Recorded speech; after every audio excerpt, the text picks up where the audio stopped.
रोहतास के बिक्रमगंज 30 मई को देश के प्रधानमंत्री नरेंद्र मोदी जाने वाले हैं, जिसकी तैयारी की समीक्षा को लेकर प्रदेश भाजपा के अध्यक्ष दिलीप जायसवाल बिक्रमगंज पहुंचे।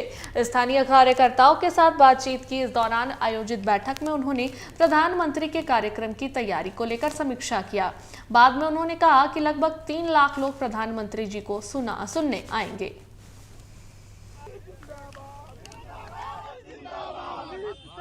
मोदी जी का कार्यक्रम 30 मई को बिक्रमगंज के इस मैदान में होने जा रहा है।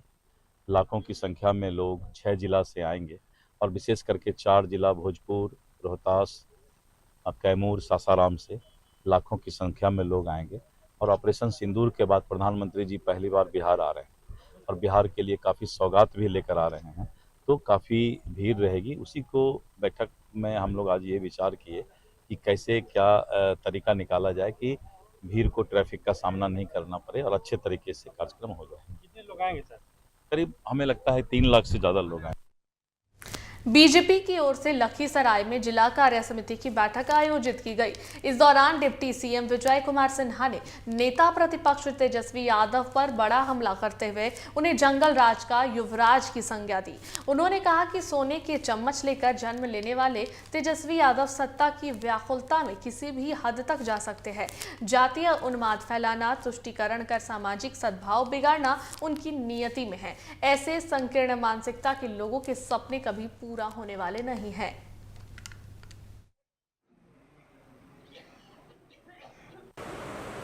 बिहार के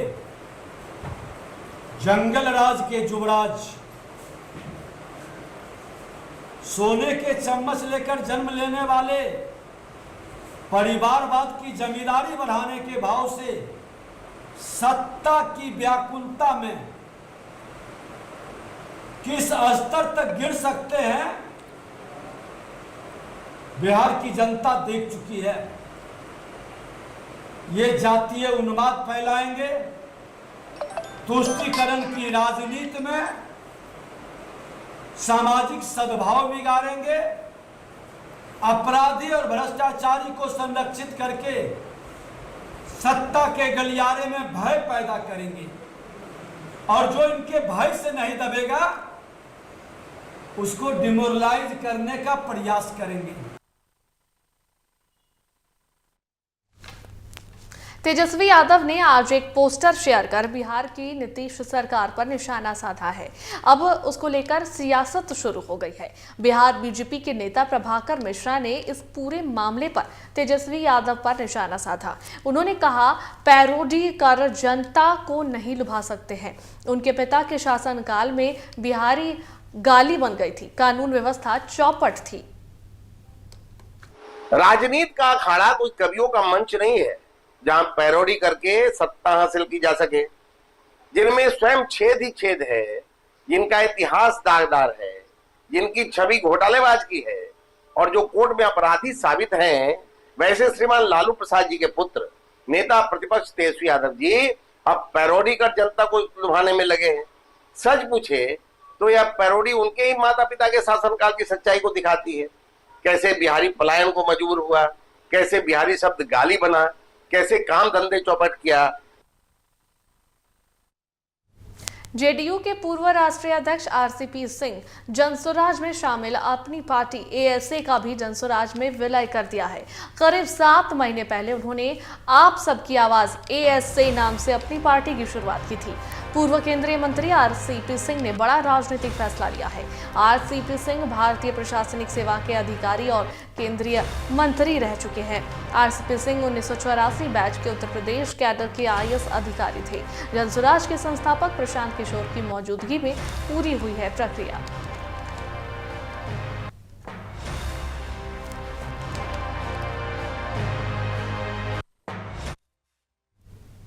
और इस पर अधिक बातचीत करने के लिए हमारे संवाददाता अंकित जुड़े हुए हैं। उनका एक बार रुख कर लेते हैं। अंकित, जेडीयू के पूर्व राष्ट्रीय अध्यक्ष आरसीपी सिंह जनसुराज में शामिल अपनी पार्टी एएसए का उन्होंने जनसुराज में विलय कर दिया है। करीब 7 महीने पहले उन्होंने आप सबकी आवाज एएसए नाम से ये पार्टी की शुरुआत की थी। क्या कुछ इससे लेकर जानकारी आ रही है? देखिए, आरसीपी सिंह जो है पिछले कई महीने से, या यूं कहें कि कम से कम 2 से 3 साल से हाशिए पर चले गए थे। आप सबकी आवाज पार्टी उन्होंने बनाई, लोकसभा चुनाव के बाद पार्टी बनाई, उनको लगा कि हम बहुत कुछ कर लेंगे, लेकिन ना लोगों में उस प्रकार की प्रतिक्रिया उनको मिली, ना वो जनता के बीच पहुंच पाए, ना किसी दल द्वारा उनको गठबंधन के लिए आमंत्रित किया गया। तो ऐसे कयास लग रहे थे कि वो जल्द ही प्रशांत किशोर की पार्टी यानी कि जन स्वराज में जा सकते हैं, और ये कयास आज जाकर ये सारे कयास आज जाकर सच साबित हुए हैं। अब ये भी समझना पड़ेगा कि जो आरसीपी सिंह है उनके हाशिए पर जाने की कारण क्या है। 2020 में जब वो जेडीयू के राष्ट्रीय अध्यक्ष थे, उनके नेतृत्व में अच्छा प्रदर्शन किया जेडीयू ने। इसके बाद 2019 के लोकसभा चुनाव में भी शानदार प्रदर्शन रहा जेडीयू का। फिर 2021 में जब मोदी सरकार के मंत्रिमंडल का विस्तार हुआ, तो वो उस समय जेडीयू के राष्ट्रीय अध्यक्ष भी थे और राज्यसभा से सांसद भी थे। तो उनको मंत्री बनने की जिम्मेदारी जब आई या फिर मंत्री बनाने की बात आई, तो राष्ट्रीय अध्यक्ष के तौर पर उन्होंने खुद को आगे कर दिया। इससे हालांकि नीतीश कुमार इससे नाराज नहीं हुए, लेकिन कुछ सालों बाद नीतीश कुमार और उनके बीच की खटास सामने आने लगी। इसके बाद उनको पार्टी से बाहर कर दिया गया, बीजेपी से गठबंधन उनका टूट गया, बीजेपी और जेडीयू में गठबंधन टूट गया। इसके बाद पार्टी से बाहर किया गया, ललन बाबू को राष्ट्रीय अध्यक्ष की जिम्मेदारी दी गई। तो ये सब इसके बाद फिर जब बीजेपी, इसके बाद लोकसभा के चुनाव आने वाले थे 2024 के, फिर बीजेपी और जेडीयू का गठबंधन हो गया। इस गठबंधन के कारण उनको लोकसभा सीट में कहीं ना कहीं उम्मीद थी कि उनको अच्छी सीट दी जा सकती है, जिससे वो बीजेपी में गए थे और बीजेपी में जाने का उनका फायदा भी मिले। लेकिन नीतीश कुमार के प्रेशर पॉलिटिक्स ही कहा जा सकता है कि उनको लोकसभा चुनाव लड़ने का चांस ही नहीं मिला, या नीतीश कुमार का दबाव की ही बात की जा सकती है कि नीतीश कुमार के कारण उनको लोकसभा चुनाव लड़ने का चांस ही नहीं मिला। इसके बाद से वो बिहार की सियासत में पूरी तरह से हाशिए पर थे। उनका जनाधार कितना है ये भी कमोबेश ज्यादा नहीं है, इसीलिए वो अब तक इस स्थिति में है। और पहले कहा जाता था कि नीतीश कुमार का उत्तराधिकारी कौन होगा, जब वो राष्ट्रीय अध्यक्ष थे तो आरसीपी सिंह का नाम उनका सबसे पहले आगे आता था, सबसे ऊपर आता था। नीतीश कुमार के बेहद करीबी थे। 2010 में जब नीतीश कुमार उनको जेडीयू में लेकर आए, तब से कई अहम पदों पर उनको जिम्मेदारी दी गई। और लेकिन अब एक ये भी बात कही जाती है कि नीतीश कुमार राष्ट्रीय अध्यक्ष जिनको बनाते हैं और जिनकी महत्वाकांक्षाएं हावी होने लगती है, तो उनको साइड लाइन कर देते हैं। ठीक वैसे ही जैसे प्रशांत किशोर को वो उपाध्यक्ष थे, तो उनको 2016-17 में बाहर कर दिया गया जेडीयू से। आरसीपी सिंह के साथ भी वैसा ही हुआ है, और नीतीश कुमार की सियासत का अधूरी भी ये इसी प्रकार की कुछ राजनीति रही है। अब आरसीपी सिंह के लिए जाने का कोई रास्ता नहीं था कहीं भी, इसीलिए जन स्वराज सबसे बेहतर ऑप्शन था उनके लिए। हालांकि जन स्वराज में भी जाकर कितना इफेक्टिव रहेंगे ये भी देखने वाली बात रहेगी, क्योंकि न जन स्वराज की उतनी ठोस उतनी पकड़ अभी जमीन पर दिख रही है, न आरसीपी सिंह की जमीन पर कोई पकड़ है। तो अब इससे क्या फायदा मिलेगा जन स्वराज को ये तो पता नहीं है। लेकिन एक बात है, जो जातिगत समीकरण को साधने का जो सियासत बिहार में चली है, उससे हो सकता है कि जन स्वराज को थोड़ा बहुत फायदा मिले। एक तो आरसीपी सिंह जो है नीतीश कुमार की ही जाति यानी कुर्मी जाति से आते हैं। इसके अलावा नालंदा यानी कि नीतीश कुमार का जो गृह जिला है उसी जिले से भी आते हैं। तो इसीलिए नीतीश कुमार और उनके बीच अच्छी पड़ती थी। लेकिन फिर जो स्थितियां उत्पन्न हुई, इसके बाद से अब उनको और नीतीश कुमार के बीच की दूरी बढ़ती चली गई। पार्टी से निकाल दिया गया, इसके बाद फिर बीजेपी में गए, बीजेपी से निकाल दिया गया, बीजेपी से वो खुद ही आ गए, इसके बाद अपनी पार्टी बनाई, कुछ नहीं मिला, इसके बाद फिर जन स्वराज में शामिल हो गए हैं।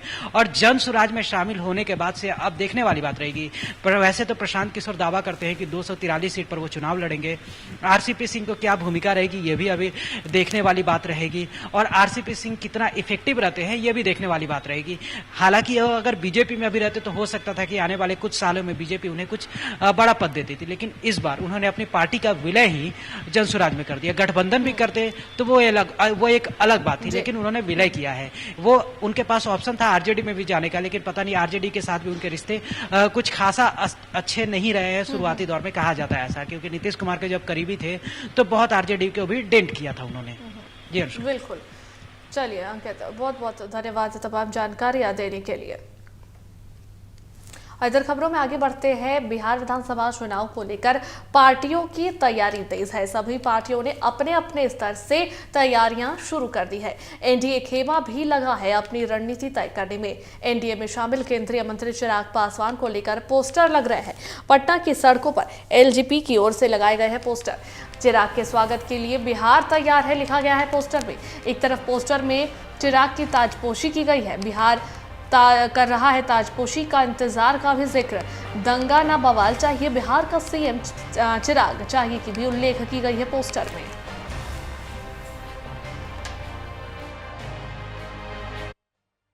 समस्तीपुर के कल्याणपुर में एक सोना चांदी की दुकान में दिन दहाड़े डकैती की गई है। दुकानदार को गोली मारकर और करीब 1.5 लाख के सोने चांदी के आभूषण लेकर फरार हो गए। इसके बाद स्थानीय लोगों ने आनन फानन में ज्वेलर्स को सदर अस्पताल पहुंचाया, जहां से डॉक्टरों ने बेहतर इलाज के लिए उन्हें पीएमसीएच रेफर कर दिया है, जहां उनकी हालत गंभीर बनी हुई है। दुकानदार ने बताया कि सुबह दुकान खोल ही रहे थे कि एक बाइक पर सवार होकर 3 लोग पहुंचे और जेवरात दिखाने को कहा। कुछ देर बाद हथियार दिखाकर मेरे ऊपर गोली चला दी। गोली लगते ही मैं जमीन पर गिर पड़ा।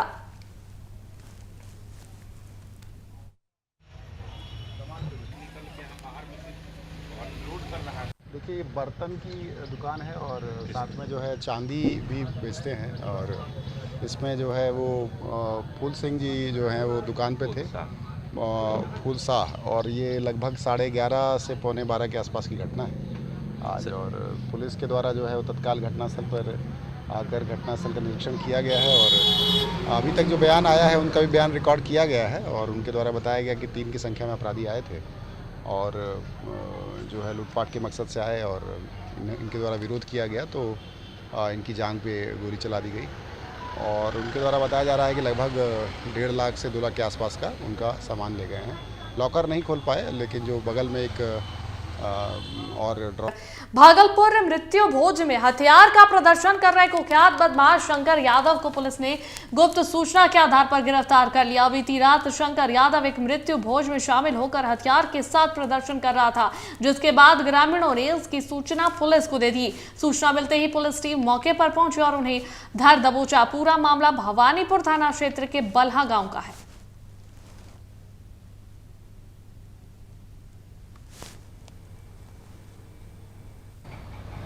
मुझे गुप्त सूचना मिली कि शंकर यादव पिता सज्जा यादव ग्राम बल्हा में एक मृत्यु भोज में अपने हथियार का प्रदर्शन कर रहा है। तत्पश्चात संध्या गश्ती में भरमनशील पीटीसी दीपक कुमार को सूचित किया। दीपक कुमार ने त्वरित कार्रवाई करते हुए भोज में पहुंचकर एक देसी मस्केट और कारतूस के साथ शंकर यादव पिता सज्जा यादव को गिरफ्तार कर लिया।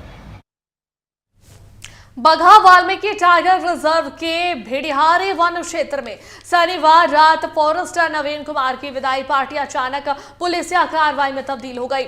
फॉरेस्टर के पटना तबादले के मौके पर मदनपुर रेंज में आयोजित फेयरवेल पार्टी में शराब की महफिल सजी थी, लेकिन गुप्त सूचना पर पहुंची पुलिस ने मौके से 4 वनपाल समेत कुल 9 लोगों को गिरफ्तार कर लिया। नौरंगिया थाना पुलिस और बगहा एसडीपीओ कुमार देवेंद्र के नेतृत्व में छापेमारी की गई। सभी गिरफ्तार आरोपियों पर कानूनी कार्रवाई की जा रही है।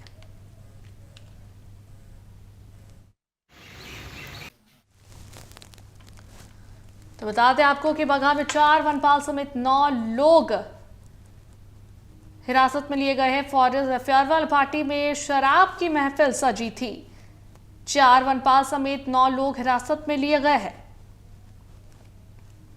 फॉरेस्टर की विदाई पार्टी में ये सभी पहुंचे थे और फेयरवेल पार्टी में शराब की महफिल सजी हुई थी। आपको बता दें कि बिहार में शराब बंदी होने के बावजूद अवैध तरीके से शराब का सेवन किया जाता है, अवैध तरीके से इसकी तस्करी की जा रही है और पार्टी में शराब का सेवन करते हुए लोग नजर आ रहे हैं।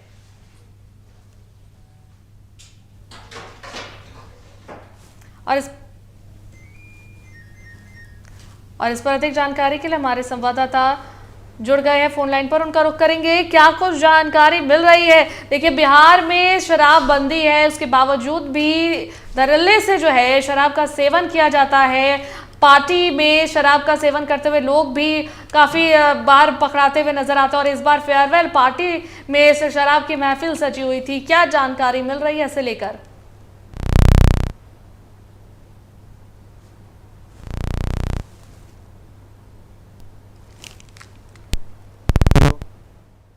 आवाज आ रही है?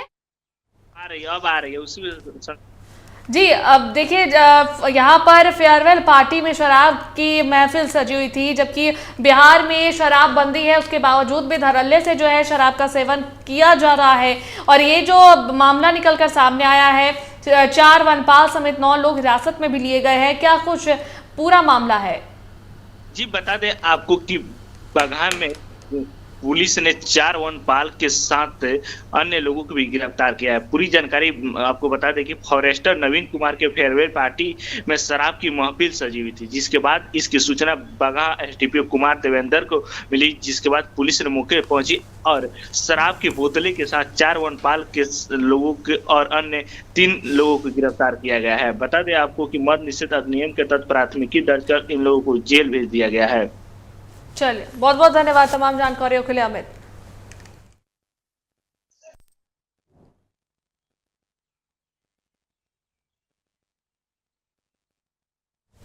बगहा के रामनगर में फर्जी महिला डॉक्टर के खिलाफ पुलिस की ओर से कार्रवाई की गई।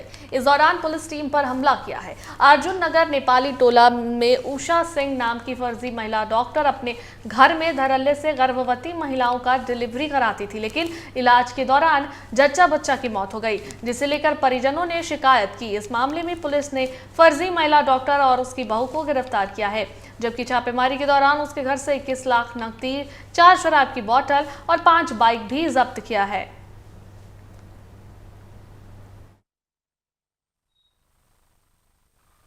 अंतर्गत कल यानी दिनांक 17/5/2025 को एक महिला है चिंता देवी, वो अपनी डिलीवरी के लिए एक छोटा सा कोई अवैध टाइप का घर था जहाँ पे कोई अवैध क्लिनिक चलती थी और महिलाओं की डिलीवरी कराई जाती थी अवैध तरीके से, वहां पे गई और इसी दौरान उनकी और उनके छोटे नवजात बच्चे की मृत्यु हो गई।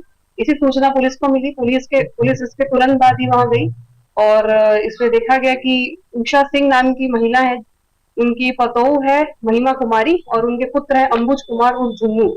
इन तीनों के द्वारा अपने घर पे एक अवैध क्लिनिक चलाया जाता था जहाँ पे ये महिलाओं की डिलीवरी करते थे और इसी दौरान इनके पास कुछ मेडिकल इक्विपमेंट ज्यादा था नहीं जिसके थ्रू ये कुछ टेक्निकल काम करे, सब अवैध तरीके से था, इसलिए इसमें डेथ हो गई और इसी के दौरान इसमें केस दर्ज किया गया।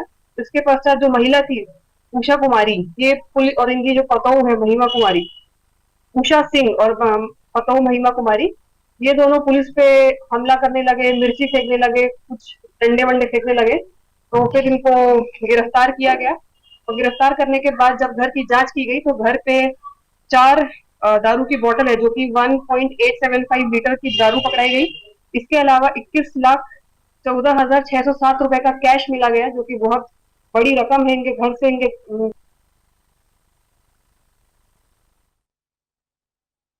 बगहा से अमित फोन लाइन पर जुड़ गए हैं, उनका रुख कर लेंगे। अमित, क्या जानकारी मिल रही है इस फर्जी डॉक्टर को लेकर? आपको कि रामनगर में पुलिस ने फर्जी डॉक्टर को गिरफ्तार किया है। छापेमारी करने गई पुलिस पर फर्जी डॉक्टर ने उन पर मिर्च पाउडर और लाठी डंडे से हमला बोल दिया, जिसके बाद भारी पुलिस बल की तैनाती की गई और देर शाम छापेमारी कर महिला डॉक्टर को गिरफ्तार किया गया। घर में छापेमारी की गई तो महिला डॉक्टर के घर से 21 लाख रुपए नगद बरामद किया गया और अंग्रेजी शराब की बोतलें समेत 5 बाइक को भी पुलिस ने जब्त किया है। आज इसकी एएसपी दिव्यांजलि जायसवाल ने प्रेस कॉन्फ्रेंस कर जानकारी दी है। बता दें आपको कि पूरी घटना के संबंध में कि बीते दिन फर्जी डॉक्टर के द्वारा अवैध रूप से नर्सिंग होम संचालित किया जा रहा था, जहां इलाज के दौरान जच्चा बच्चा की मौत हो गई थी, जिसके बाद परिजनों ने जमकर हंगामा किया था और कार्रवाई करने की मांग की थी। इसके बाद से पुलिस ने त्वरित कार्रवाई करते हुए फर्जी डॉक्टर को गिरफ्तार किया, साथ ही उसके बहू को भी पुलिस ने गिरफ्तार कर लिया है। चलिए, बहुत बहुत धन्यवाद तमाम जानकारियों के लिए।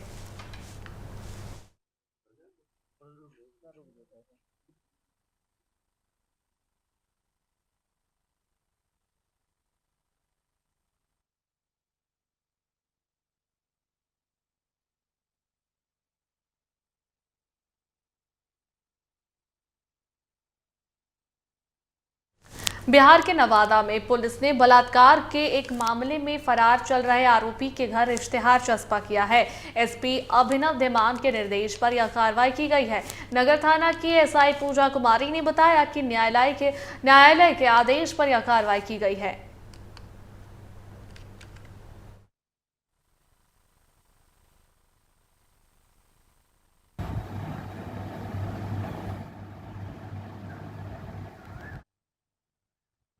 पटना के दानापुर के नासरीगंज के लोग फैक्ट्रियों के निकलने वाले धुएं से परेशान हैं।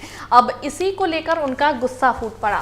रविवार को बड़ी संख्या में स्थानीय पुरुषों और महिलाओं ने सड़क पर उतरकर प्रदर्शन किया और फैक्ट्री को रिहायशी इलाके से हटाने की मांग की। प्रदर्शनकारियों ने हाथों में बैनर लेकर नारेबाजी की। फैक्ट्री बंद करो, फैक्ट्री से धुआं निकलना बंद करो जैसे नारों से इलाके की सड़कें गूंज उठी। लोगों का कहना है कि फैक्ट्री से निकलने वाला धुआं उनके स्वास्थ्य पर गंभीर असर डाल रहा है। बच्चों और बुजुर्गों में सांस की बीमारियां बढ़ रही है।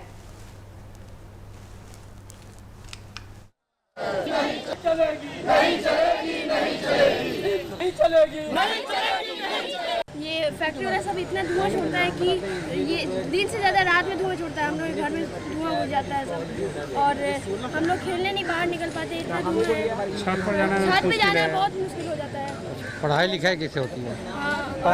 हाँ, पढ़ाई में भी डिस्टर्ब होता है। हर वक्त एकदम घर का खड़गड़ करता रहता है, आवाज़ करता रहता है फैक्ट्री। क्या चाहते हो? और पूरा धुआं सब घर में भी घुस जाता है रात में अक्सर करके। शाम में खेलने में हाँ, शाम में खेलने में भी दिक्कत होता है। एक्चुअली यहाँ जितने भी हैं वार्ड 32, 33 और 34 के आम जनता यहाँ पे इकट्ठा हुए हैं। और यहाँ सामने आप देख रहे होंगे कि भोलाराम स्टील प्राइवेट लिमिटेड जो है अपनी फैक्ट्री स्टील फैक्ट्री चलाती है और यह कोई भी मानक पूरा नहीं करती है। आप सामने देख रहे होंगे कि चूँकि इनके एनओसी में बिहार प्रदूषण बोर्ड जो है जारी करती है और लिखती है कि 33% इनके इकाई क्षेत्र में ग्रीन जोन पेड़ पौधे लगा हुआ रहना चाहिए, लेकिन आप देख रहे होंगे कि एक भी पेड़ पौधा, 2-4 पेड़ पौधा छोड़ करके एक भी पेड़ पौधा नहीं लगा हुआ है। चिमनी की ऊंचाई जो है सो 35 मीटर यानी लगभग। और इस पर अधिक जानकारी के लिए हमारे संवाददाता फोन लाइन पर जुड़ रहे हैं, उनका सीधा रुख करेंगे। क्या कुछ जानकारी मिल रही है? देखिए, फैक्ट्रियों के निकलने वाले धुएं से लोग परेशान हैं, इसे लेकर लोगों का गुस्सा फूट पड़ा है। क्या कुछ कहना है लोगों का? देखिए, यहाँ के जो न्यू मिथिला कॉलोनी के लोग हैं, पहले तो जो कूड़ा डंप किया जाता था उससे परेशान रहते थे, लेकिन अब कूड़ा डंप नहीं किया जाने लगा है। काफी विरोध के बाद वहाँ से कूड़ा डंप करने की जो प्रथा थी वो हटा दी गई, लेकिन अब वहाँ पर जो फैक्ट्रियाँ हैं उनसे निकलने वाले धुआं पूरे न्यू मिथिला कॉलोनी वाले लोगों को बीमार बना रही है। निकलने वाला जो जहरीला धुआं है उससे लोग काफी परेशान रह रहे हैं। अब आसपास के वातावरण में सांस लेने में भी तकलीफ होती है, खासकर बच्चों को, जो कि काफी बच्चे हैं उनको काफी तकलीफ हो रही है। उन्हें स्कूल जाने में भी के समय में भी दिक्कत होती है, घर में जब रहते हैं पढ़ाई करने भी उन्हें दिक्कत हो रही है। इसको लेकर सारे जो न्यू मिथिला कॉलोनी के लोगों ने उन्होंने विरोध प्रदर्शन किया, कहा कि यहाँ पर से जो रिहायशी इलाका है, यहाँ से इस जगह से जितनी भी फैक्ट्रियां हैं इनको यहाँ से हटा दी जाए ताकि लोगों की जिंदगी बच सके। जी चलिए, बहुत बहुत धन्यवाद तमाम जानकारियों के लिए।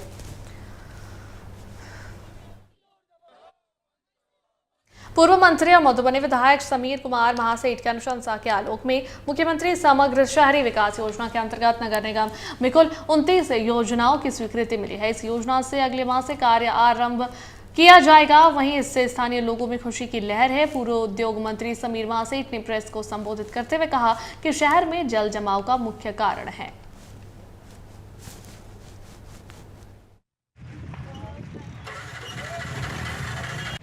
के साथ साथ आप देख रहे होंगे कि आप स्टेडियम का भी काम शुरुआत हो गया है। केवल बच गया है सिंघनिया चौक से सूर्य स्कूल तक और आरके कॉलेज से लेकर के बुमरा उद्यान तक। ये भी हम समझते हैं कि जल्दी खुशखबरी मधुबनी वासी को मिलने वाला है। लेकिन हम तो स्पष्ट कहते हैं कि अभी जैसे 29 से 30 सड़क का कि टेंडर हो गया, काम जल्द से जल्द शुरुआत होगा। आप लोग से मेरा आग्रह है कि जो जीर्ण शीर्ण अवस्था में सड़क है, जो मेरे द्वारा पहले उसका फोटोग्राफ्स लेकर के जनता को दिखा दीजिए और जब बनने के बाद उनको दिखा दीजिए कि आपकी सड़क बन गई, अब आप संतुष्ट हैं कि नहीं। इसी प्रकार लगातार हर एक विधायक को चाहिए कि अपना अपना काम करने के बाद जनता के नाम से अपना किए हुए काम को एक रिपोर्ट कार्ड पेश करे। जो समीर महासेठ 2309 रिपोर्ट कार्ड पेश किया एज ए बिहार विधान परिषद, 2015 से लेकर 20 तक हमने रिपोर्ट कार्ड पेश किया एज ए MLA। 20 के बाद 25 के बीच में 20 से 21 एक साल का रिपोर्ट कार्ड पेश किया। इसके बाद 17 वर्ष बनाम 17 महीना जो तेजस्वी जी बोल रहे हैं वो रिपोर्ट कार्ड पेश किया। जो बचा हुआ 13 महीना का है उस चीज़ को अभी हम कंपाइल कर रहे हैं। हो सकता है स्कूल में पढ़ने वाले बच्चों के बीच जिन किताबों को स्कूल प्रशासन द्वारा वितरण किया जाना था, उन किताबों को कोसी नदी में बहा दिया गया। ये कारनामा सहरसा जिले के महिषी प्रखंड क्षेत्र अंतर्गत मध्य विद्यालय कुंदा में किया गया है। वहीं ग्रामीणों की शिकायत पर प्रखंड शिक्षा पदाधिकारी ने मध्य विद्यालय कुंदा के प्राचार्य सुरेश कुमार पर मामला दर्ज कराया।